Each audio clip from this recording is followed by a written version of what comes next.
everybody, and welcome back to the Fortress of Solitude. Today we're going to be talking about DCKO Night Fight Issue 2 by Joshua Williamson, Dan Mora, and Triona Farrell. Batman's journey into a world with different Batmen continues as Bruce's fight with Dick Grayson intensifies, with Bruce finding Dick hasn't learned the lessons he learned, that Gotham doesn't belong to anyone, and instead Dick has turned the city into a training ground for his army of Robins. As Bruce is grappled by Dick, the mother box in his armor pings, trying to tell him something, but Bruce isn't listening though. Instead, he's listening to Dick's heartbeat, a sound he has known well for many years, and this time it's different. It's a great idea for Bruce to figure out something is wrong with this Dick, not from his fighting skill or by how he talks or acts, but because of his heartbeat, the thing he knows cannot be faked or changed or duplicated in the way in such Batman would know. Like, of course, Batman knows the intricacies and different, things to hear for in Dick's heartbeat, so of course he would know if something is wrong. Bruce headbutts Dick, throwing him off of him long enough so he can activate a button on his gauntlet, creating a bladed weapon to defend himself against the other Batman. I love Batman fully admitting that he cheated in the challenge, and instead of just bringing one item like everyone else was meant to, he brought a couple, although technically it counts as one since I guess it's all part of the armor, since he activates it from his gauntlet.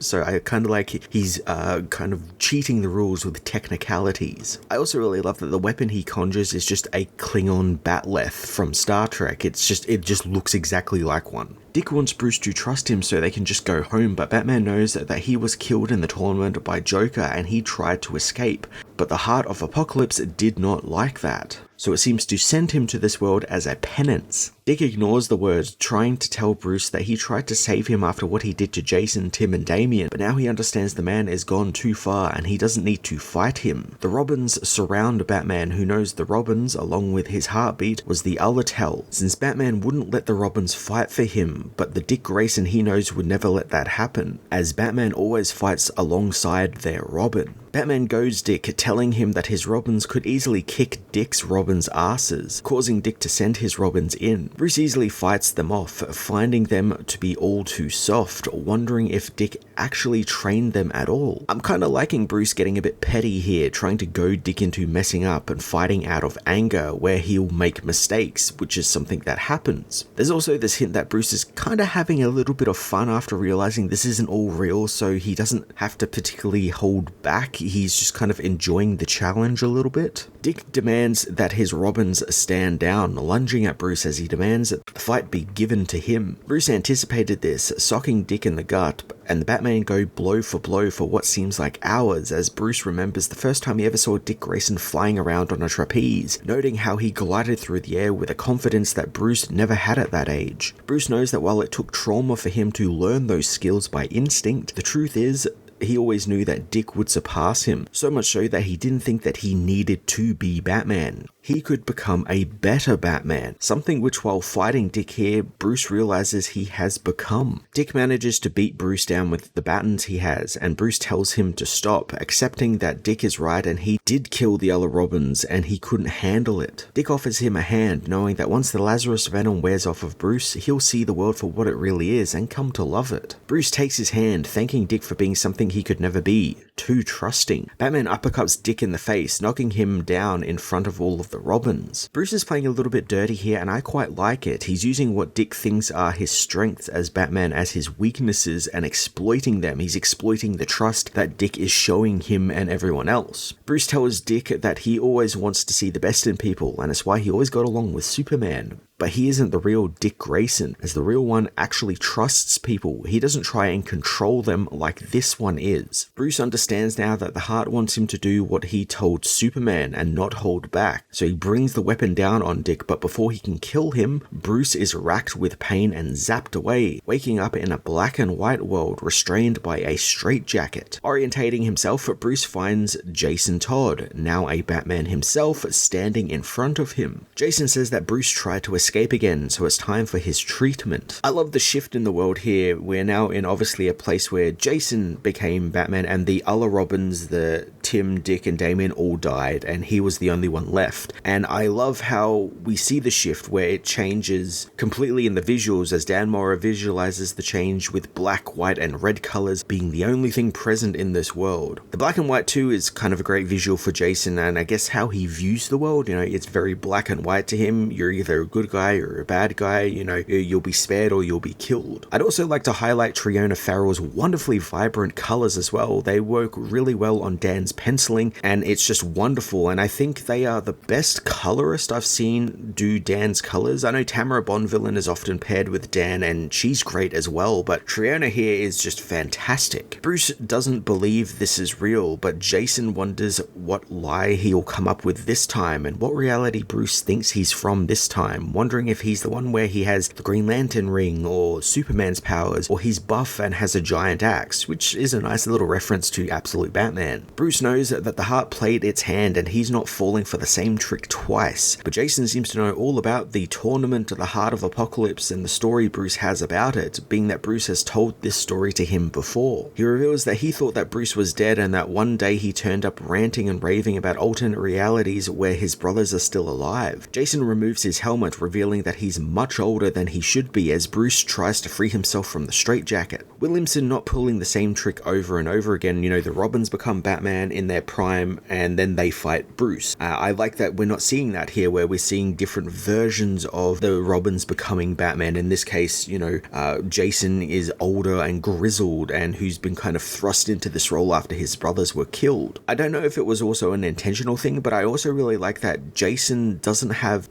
colored eyes, like his irises aren't colored. Kind of like the life has been sucked out of him because he has become Batman, and it's taken a toll on him, and it's very clearly in the visuals taken a toll on him. He's very older, he's covered in scars, he's got the grey hair, so it's very much taking a toll on his life. Jason tells Bruce that they both know the captured man isn't actually Bruce Wayne or Batman, believing him to actually be Clayface. Bruce frees his arms, telling Jason to let him go, but Jason fully believes that Bruce is the villain Clayface. Finding Basil's charade is getting under his skin, especially after he found Basil on the streets and took him in and looked after him. Bruce screams to the Heart of Apocalypse, asking if this is what it wants, but all it does is anger Jason more. Bruce thinks that if Jason kills him, then he'll be doing what the Heart wants, but Jason screams for him to shut up. Finding Basil is a twisted freak for posing as Bruce, knowing full well the villain is trapped in that form and really believes himself to be Batman, and while he knows a few things, his information is outdated. I really like that the world is continually coming up with excuses as to why these characters cannot believe that Bruce is really there and Bruce is really Batman. Is always something else, like, oh, he's infected by the venom and rage and it's making his mind all fuzzy, or in this case, you know, that he believes Batman is actually Clayface in disguise. I like all those little things. It's like kind of changing, and as I said before, it's not doing the same thing over and over again where it's, oh, he comes to a new world and fights the Robin who is now Batman, and that is the base of it, but I like there's all these like little modifiers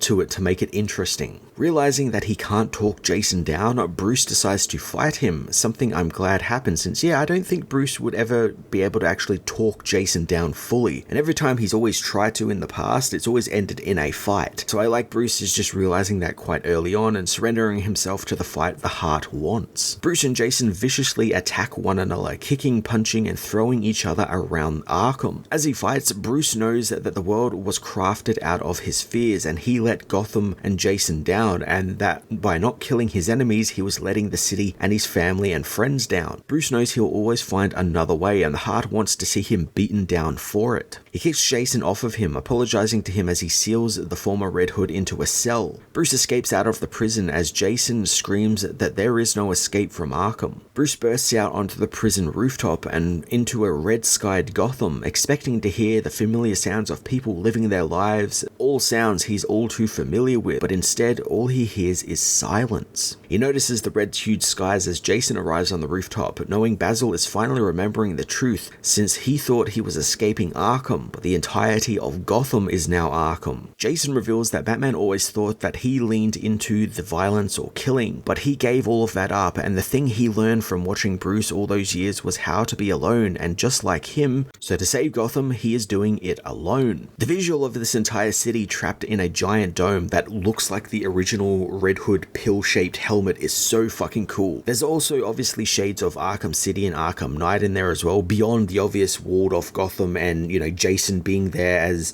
the antagonist to Bruce. But I really like this idea that he gave up killing after Bruce died in this world, and instead he learned he's more like Bruce than he ever thought because he's a loner, and Bruce is very much a loner, and it's kind of feeding into the stuff we've seen in both the Chip Zdarsky stuff and what we've seen very briefly in the Matt Fraction stuff, where Batman thinks that he needs to work alone, but he always has a partner or a support network with him. And I like that this Jason is taking all the wrong ideas from that, where it's like, no, Bruce is a loner, Batman is a loner, he works well alone, I work well alone, so I can be the better Batman. Bruce asks what happened to Gotham, learning from Jason that Joker launched his biggest joke of all, covering the city in his irradiated Joker gas. Luckily, they evacuated the city in time, and Jason put the dome up around the city to contain the gas, staying behind to keep it isolated and safe. The plus side being, not a single crime has taken place in the city in the last 20 years. Bruce is shocked to find Jason has been alone as Batman for 20 years, but Jason tells him that every once in a while someone tries to break in and he stops them when they are exposed to the Joker gas. But then Basil came along and claimed to be Bruce, but Bruce Wayne is long dead, along with the Joker, both of whom died in the streets. Hearing this makes Bruce have a bit of an existential crisis, since maybe, just maybe, Jason is right. Jason tells him to accept that he is Basil and Jason is the real Batman, and Bruce decides he's done fighting, telling Jason that if he believes him to be Clayface, then he is. Bruce transforms into the villain, catching Jason by surprise and attacking him. This is an interesting turn of events, since I didn't see this coming, but after reading the recent Superman vs. Captain Atom issue, I think it makes a little bit of sense, since this could be Batman's version of what we've seen in those DC KO fight books, which is the respawn or the alternate skin concept. Like, this is Bruce not just turning into like a different Batman, because he's obviously fighting different Batman, but he can turn into his rogues gallery or like have access to their powers, since he fully believes he's Clayface, and then he gets Clayface's powers. I kind of like that idea. It adds a little bit more variety to these fights, so it's not just Batman fighting a different Batman for 4 issues. DC KO Night Fight issue 2 was a really fun issue. I like what Joshua Williamson is doing with the concept of Batman having to fight the different Robins who are then thrust into the role of Batman, or all seemingly not wanting it, but begrudgingly doing it because of what Bruce has done in their worlds. I like that we got to focus on Jason this time around and how his Batman has changed. I like the change as well, that he isn't just a Batman who kills, he's a Batman who's actually given up killing, which I thought was quite interesting, and I hope we get to see a little bit more of that, or like dive into it a little bit more in the next issue before we move on to the next Robin, which I believe is Tim, which will be another really interesting pairing there for him. Like, what is a Tim Batman like? But all in all, I really enjoyed this issue. I thought it was great. I loved Dan Mora's artwork for this, very visually different than what we usually get with him. I like the black, white, and red of the Jason world. That was really quite cool, especially with Triona Farrell's colors, making it all look very vibrant. I am going to give this issue an 8.5 out of 10.